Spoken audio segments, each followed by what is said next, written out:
Fala aí, pessoal, sejam muito bem-vindos a mais um resumão macro da Dinai. E hoje a gente vai falar sobre a super quarta, a decisão de taxa de juros tanto aqui no Brasil quanto lá nos Estados Unidos. Muito provavelmente a gente já sabe o que vai acontecer e eu vou contar para vocês no vídeo de hoje o mais importante, o que isso quer dizer para os seus investimentos, principalmente na renda fixa. Eu sou Rodrigo, economista e analista de investimentos da DIN. E o que é essa super quarta? É quando, numa quarta-feira, ocorre a decisão simultânea do Banco Central Brasileiro e do Fed em relação às taxas de juros nessas duas grandes economias. E isso impacta diretamente as taxas de juros, o rendimento dos investidores e também o fluxo de capital entre países. E qual a nossa expectativa lá para os Estados Unidos? Bom, a taxa atual está no intervalo de 4,25% a 4,5% ao ano. A previsão no Fed Watch é de manutenção dessa taxa até junho de 2025. E por que isso? Porque a atividade econômica nos Estados Unidos ainda está muito aquecida. Então lá a gente está com o mercado de trabalho robusto, o desemprego está em 4,1%, isso aqui é quase o pleno emprego lá nos Estados Unidos. Claro que existem sinais de desaceleração em relação ao recorde, que foi de 3,6%. E por que é importante a gente olhar para isso? É muito simples, pessoal, porque menor atividade nos Estados Unidos permite um corte futuros nas taxas de juros por lá, que estão muito altas e acabam dragando todo o dinheiro do mundo para lá. Afinal, é a maior economia do mundo e que tem o poder de imprimir o dólar. E esse movimento de queda de juros por lá acaba aliviando parte da pressão na nossa Selic. E além disso, eu trouxe essa manchete aqui para vocês que o Trump quer que a Arábia Saudita diminua o preço do petróleo. Então a Arábia Saudita ela produz muito petróleo hoje no mundo e tem parte do controle desse preço, embora não seja uma relação mecânica ali. Mas o resumo é, o Trump quer baratear a energia para fazer com que a inflação caia mais rápido e as taxas de juros lá nos Estados Unidos caiam mais rápido também. Isso é muito positivo aqui para o Brasil. Essa imagem aqui é do Fed Watch, como vocês podem ver aqui, 99,5% das expectativas esperam uma manutenção da taxa de juros por lá. Quais são as expectativas aqui para o Brasil, para a reunião do Copom? Bom, a Selic atual está em 12,25% ao ano. A expectativa é de alta de 1 ponto percentual, levando a Selic para 3,25% ao ano.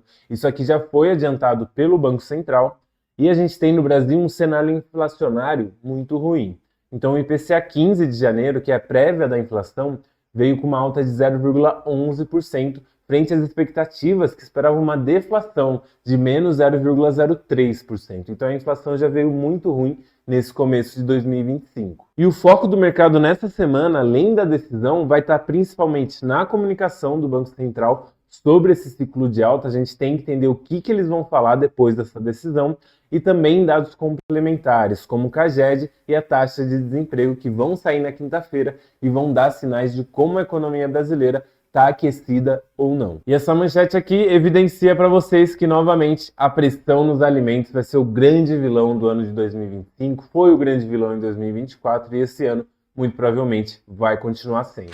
Então é isso, o primeiro Copom com Galípolo presidente deve ser sem novidades, deve ocorrer de fato uma alta de 1 ponto percentual e fiquem ligados nisso aqui.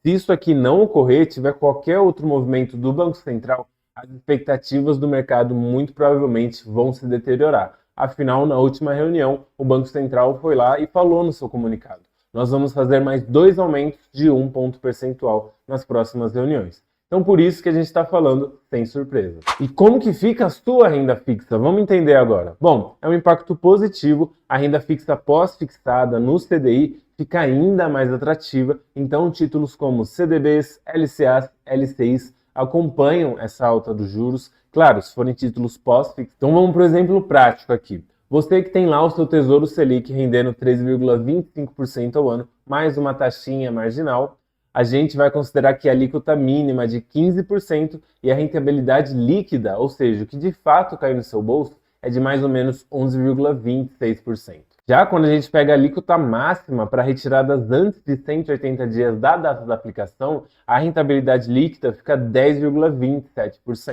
Então aqui a gente conseguiu ver que quando a gente pensa na rentabilidade líquida, o tempo da aplicação faz muita diferença de mais de 1%. Então se você aí pensa em investir em um título pós-fixado, tenha muita atenção ao vencimento. Se você consegue deixar esse dinheiro parado, entre aspas, claro, por mais de 2 anos, faça isso. Afinal, o imposto de renda lá no resgate vai ser menor e a sua rentabilidade vai ser maior. E outro ponto muito importante, tomem cuidado com títulos privados. Vocês têm que analisar um emissor para não trocar um pouquinho a mais de rentabilidade por um risco muito maior. E também fiquem atentos, o FGC, o Fundo Garantidor de Crédito, ele cobra até R$250 mil por CPF e por instituição. Aí você pode falar, Rodrigo, mas eu não tenho esse dinheiro, estou longe disso. Mas você já tem que ficar atento, porque essa jornada dos investimentos muito provavelmente vai te levar a ter 250, 500, 750 mil reais e você já tem que saber disso para não fazer besteira com o seu dinheiro.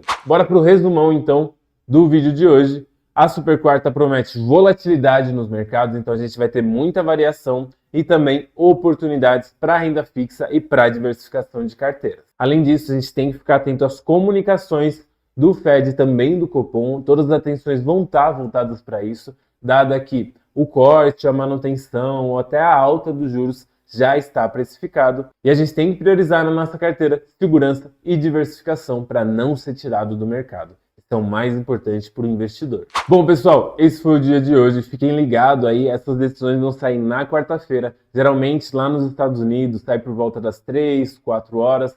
E aqui no Brasil, umas 6h30, 7 horas da decisão já está publicada. Espero que vocês tenham gostado do vídeo e até a próxima.